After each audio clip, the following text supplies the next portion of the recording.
NSTP program. NSTP program is mandated program to all baccalaureate degree courses at least 2 years technical vocational or associate courses in state universities and colleges.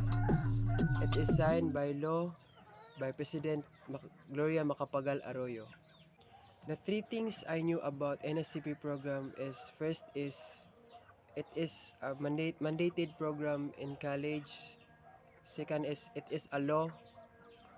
Third is it is big help to the youth.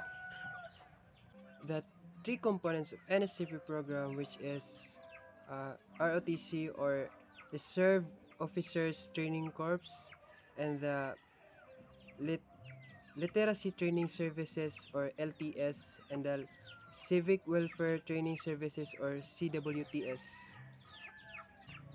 is aims to promote the integrate values education, transformational leadership, spirit of patriotism, nationalism, and sustainable social mobilization for youth development and community building and national security.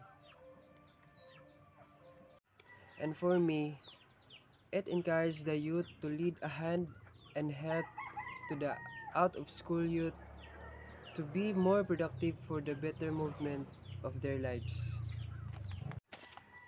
Overall, the NSCU program is to help the youth or the student to become good leader in the future for strong nation.